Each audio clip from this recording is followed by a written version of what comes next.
Sabe aquela mística que existe em torno das metodologias ágeis e que torna a ideia meio amedrontadora? Então, esse vídeo tá aqui para desmistificar tudo isso e, de quebra, ainda te ensinar um pouco de como funciona Design Thinking. Não sai daí!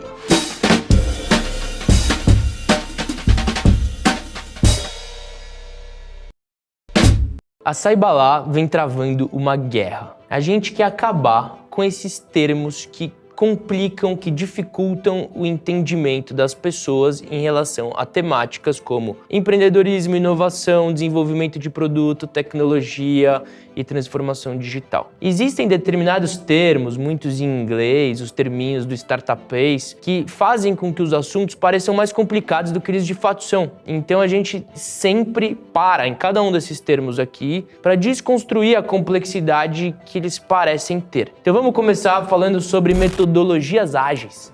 Fica todo mundo nessa mística, precisa aprender metodologias ágeis, senão você não tem mais profissão. Mas o que raios são as metodologias ágeis, De forma bastante simples, as metodologias ágeis são várias, mas elas têm uma coisa em comum, que é um foco em gerar valor para o cliente de forma eficiente e rápida. Rápida porque foca-se em entregas menorzinhas. Então, em vez de pensar em projetos muito longos, a gente está olhando para projetos menorzinhos. Eficiente porque todas as metodologias ágeis se baseiam em processos de interação entre o cliente e a equipe da empresa que está desenvolvendo aquele produto ou serviço. Então, na medida que você consegue trocar ideia rápido com o seu cliente, aprender com ele e desenvolver juntos a melhor solução, você consegue chegar numa solução mais rápida, de forma mais eficiente, porque você está gastando menos recursos. Isso quer dizer metodologias ágeis. As metodologias ágeis surgiram em 2001, quando uma série de especialistas em desenvolvimento de software se juntaram, porque eles estavam putos da vida, eles não aguentavam mais aqueles projetos gigantes, aí vinha um diretor e mandava trocar o rumo dos projetos, e agora é assim, agora é assado, e eles não se comunicavam bem com as pessoas de negócio, então eles falaram, gente, a gente precisa sentar e pensar em algumas regras, alguns princípios que vão ajudar a gente a tocar esses projetos de uma forma mais eficiente mesmo. Mais rápida, com melhor comunicação entre as partes e que seja mais assertivo, que vai mais rápido em direção ao objetivo final, que é gerar valor para o cliente. A gente vai aqui falar sobre uma série de metodologias diferentes, mas todas partem de uma grande premissa. A premissa é que por mais que nós que trabalhamos na empresa, que está desenvolvendo um produto ou serviço, a gente tem ideias da melhor solução, a gente não sabe a melhor solução. Não sou eu, não é a Giovana, não é a Alice. Quem sabe a solução é o próprio cliente. Então, a partir dessa premissa, a gente entende que todas as nossas definições, sobre como o produto tem que ser, ou o serviço tem que se desempenhar, ou preços, etc., tudo isso tem que ser validado com os clientes. Como que a gente faz isso? A gente se apropria do método científico. O método científico consiste, basicamente, de forma bem simples, num processo de observação do que está acontecendo naquele campo de estudo, de criação de hipóteses para explicar como aquele campo de estudo funciona, da definição de um teste para testar se essa hipótese é verdadeira ou falsa, e na hora que você escolhe qual teste você vai fazer, você também tem que escolher qual é a métrica que vai te ajudar a validar se aquele teste foi bem sucedido ou negativo. Depois você roda o teste. Se a métrica foi satisfeita, você sim validou que a sua hipótese estava correta. Se sua métrica não foi satisfeita, você entende que sua hipótese estava errada, o que te abre espaço e aprendizado para gerar novas hipóteses e passar por todo o processo de novo. Então, indo nessa lógica aí de desconstruir os terminhos de negócio,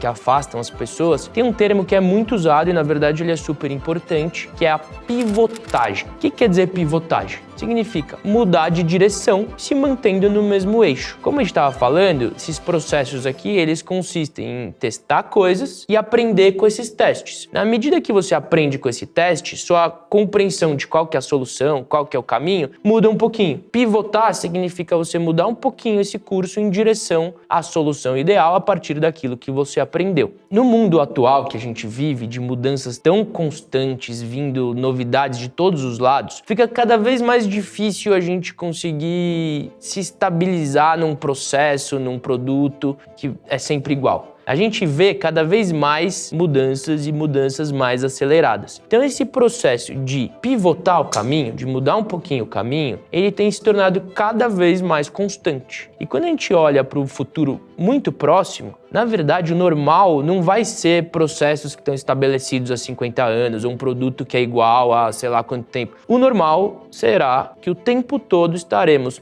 mudando um pouquinho o curso. O tempo todo estaremos pivotando. E aí isso deu origem a um termo chamado pivotagem perpétua, que será o novo normal na realidade das empresas, dos negócios e cada vez mais na realidade das pessoas. Então, a partir desses primeiros alinhamentos aqui, desses entendimentos, a gente está falando da mesma coisa, do mesmo assunto, eu acho que agora a gente já pode entrar nas metodologias, algumas delas, que são metodologias muito importantes e que norteiam o trabalho de muitas empresas que estão tentando desenvolver produtos e serviços cada vez melhores. Então, eu vou passar aqui para a Gi, para ela contar um pouco sobre uma das metodologias, que é o Design Thinking. E o Design Thinking realmente é a metodologia que está na base de todo o processo de inovação, de todas as metodologias ágeis e de todas as outras metodologias. Por isso que ela é tão falada e por isso que é tão importante que a gente entenda um pouco melhor de como ela funciona e de como são cada uma das suas etapas. Inclusive, o Design Thinking é tão importante da gente falar sobre ele porque ele está na base de todas as metodologias de inovação e está na base de todo o pensamento ágil. Então, nós precisamos entender como funcionam as 5 etapas desse processo. E quando eu estou falando aqui 5 etapas do processo, já me vem à mente que esse é um dos recortes que a gente pode fazer. Se você for pesquisar Design Thinking, talvez você ache o recorte em 4 etapas, talvez você ache em 6. Mas eu vou trazer aqui exatamente quais são as 5 etapas que eu acho importante e o que é essa metodologia.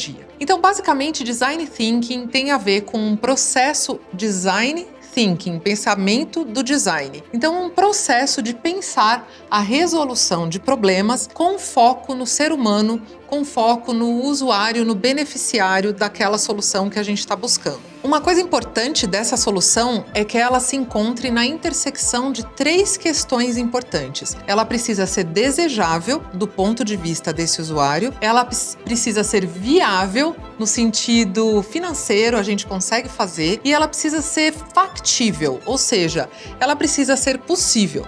Eu posso ter ideias mirabolantes que a gente ainda não tem como realizar, né? Sempre podemos chegar nesse tipo de ideia, que é algo que a gente já vai comentar. Então, eu vou falar das 5 etapas que eu considero mais importantes. A primeira, empatia.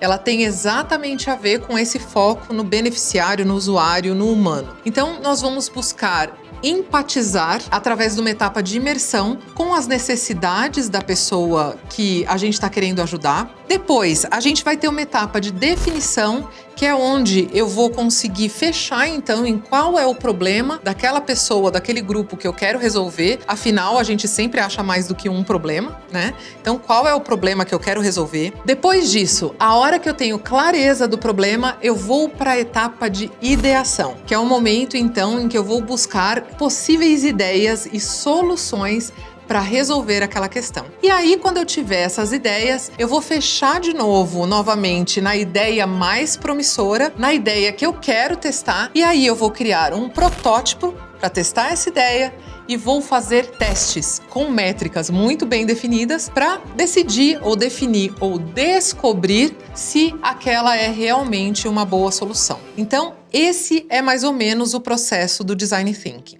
Então, vamos falar da etapa da ideação. A técnica mais conhecida para a gente trabalhar ideação é o tal do brainstorming. Que é um nome em inglês, um termo em inglês, que a gente poderia traduzir de uma forma tranquila para chuva de ideias, ou como na minha cidade natal a gente gosta de falar, toró de parpite. Isso é brainstorming, é um toró de parpite de ideias, de imagens que você tem para solucionar aquele problema. Uma coisa legal do brainstorming é a gente entender que ele está naquele espaço de criação. Ou seja, a gente precisa criar segurança, um lugar de inspiração, um espaço onde as pessoas possam expressar a criatividade. E existem algumas técnicas específicas para a gente potencializar o brainstorming. Então, se você quer saber mais sobre o assunto, você pode, inclusive, se especializar através dos cursos da Saiba Lá para entender em detalhes quais são essas questões que a gente deve prestar atenção. Então, brainstorming, se você vai trabalhar com design thinking, com certeza você vai cruzar com essa técnica. E uma outra coisa importante no design thinking tem a ver com os movimentos que guiam a implementação desse processo, dessa metodologia. A gente chama isso de double diamond, de novo um termo em inglês, que nada mais é do que o duplo diamante. E aí, na verdade, não é nem tanto um diamante, como talvez uma espécie de um losango, né? Com 4 lados. E ele tem a ver com o movimento de abrir e de fechar. Então, quando a gente está começando a fase de empatia do design thinking, nós estamos numa abertura de divergência para ampliar nosso conhecimento. A hora que a gente acha e fecha no problema que nós vamos resolver, nós estamos fazendo uma convergência. É a hora de encontrar o foco. E aí, para a ideação, a busca dessa solução, a gente abre o diamante de novo, divergência, e depois a gente fecha num movimento final de prototipagem e teste. Então, esse tal de double diamond ou duplo diamante nada mais é do que essa movimentação: divergência e convergência, abertura de possibilidades e foco. E aí, esse é o movimento ou o fluxo do processo de design thinking. Eu acho que uma coisa muito legal pra gente ter em mente aqui é que nesses processos de criar ideia, assim, de pensar em coisas novas, muitas vezes a gente mina nossas próprias ideias pela inviabilidade delas, né? Então eu falo, puta, isso não vai dar porque não tem dinheiro, ou porque não tem... E não é a hora. Você tem a hora de convergir, que é a hora onde você fecha mesmo a viabilidade das coisas, mas nesse momento de ter as ideias, de abrir, é importante que você esteja livre, liberto dessas restrições, porque isso vai minando mesmo a criatividade. E a gente coloca as restrições sempre no design thinking no momento correto, exatamente a hora em que a gente precisa focar e saber se aquilo vai ser viável e se aquilo vai ser factível. Mas no brainstorming, se eu quiser soltar a imaginação, tá tudo certo. Afinal, uma ideia muito louca pode ser o que eu precisava para ter a ideia que vai trazer a grande solução. Total. Aliás, assim, a gente também fica com vergonha, né, de falar as besteiras, assim, as ideias ruins. E é importante que nesse momento de brainstorming que a gente consiga criar um espaço onde toda ideia vale, sabe? Sem um ficar julgando a ideia do outro. As pessoas mais criativas que eu conheço já me falaram, cara, pra eu ter uma ideia boa, eu tenho que ter 100 ideias ruins, entendeu? Então, você só vai ter essa ideia boa se você se permitir jogar pro ar as ideias ruins também. Exatamente. E é exatamente nesse sentido que a gente precisa entender que a ideação, ela é um processo importante sim, que ela sim pode trazer muitos resultados, mas que nós precisamos entender como conduzir esse processo, para que ele seja feito tanto num ambiente de segurança, de ampliação, para que a gente possa exercer essa criatividade, mas que a gente faça sim, e ressaltando no momento correto, as restrições necessárias para que a gente possa se encaminhar para uma solução. Então, é importante que a pessoa que esteja guiando o processo de design thinking conheça bastante o uso dessa metodologia para poder extrair o máximo do processo de ideação, desde que ele seja muito bem feito. Uma das metodologias que podem ajudar a gente a guiar esse processo de ideação é o chamado Scamper ou Scamper, que é uma sigla em inglês, mas que a gente já abrasileira aqui para todos os termos que contém e que eu vou ter que ler porque são vários. Então, o primeiro S de substituir. Então, eu vou fazer um brainstorming ou o meu toró de parpite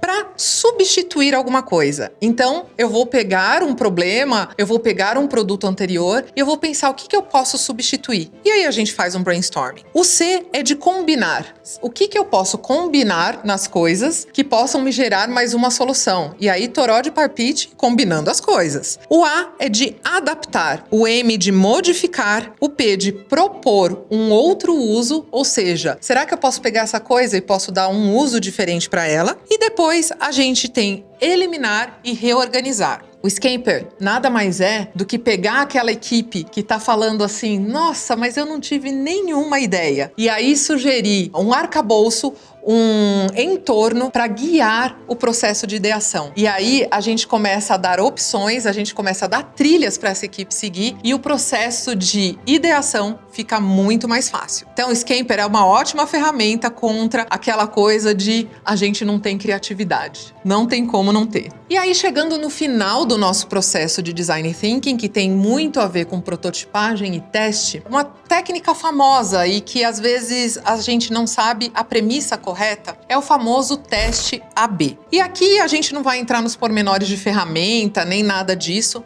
mas a gente quer falar da premissa que está por trás do teste AB. Muitas pessoas, a hora que vão prototipar e testar, e elas resolvem que o resultado daquele teste precisa de uma variação, elas variam tudo.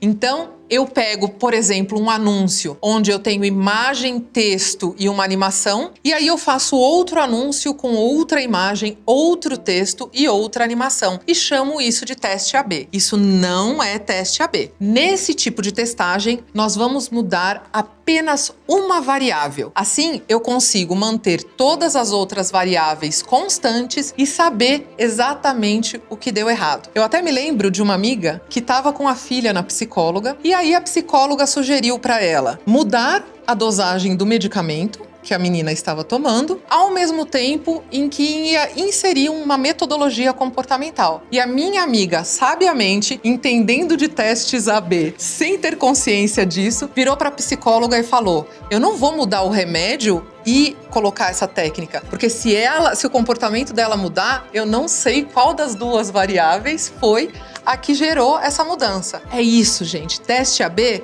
você precisa saber qual é a variável que está gerando a mudança. Esse é o método científico aplicado. Então, essa é uma forma por finzinho do Design Thinking, para a hora que a gente já está indo para a etapa de prototipagem e de teste. Bom, gente, a gente simplificou aqui um pouco desses termos, né, de metodologias ágeis, a gente explicou como funciona o Design Thinking e várias ferramentinhas dentro do Design Thinking. Espero que vocês tenham gostado desse vídeo. Se tiverem dúvidas, comentários, por favor, coloque aqui nos comentários. Se puder, segue o canal, clica no sininho, porque nos próximos vídeos a gente vai ensinar como refinar um produto ou criar um produto e serviço para que ele chegue o mais perto possível de um produto que todos amam. Se você já entende a necessidade e a importância dessa temática e quer se aprofundar, clica no link da descrição desse vídeo para ver os cursos que a Saiba tem focados no desenvolvimento, criação e refinamento de produtos e serviços. Até a próxima. Até o próximo vídeo.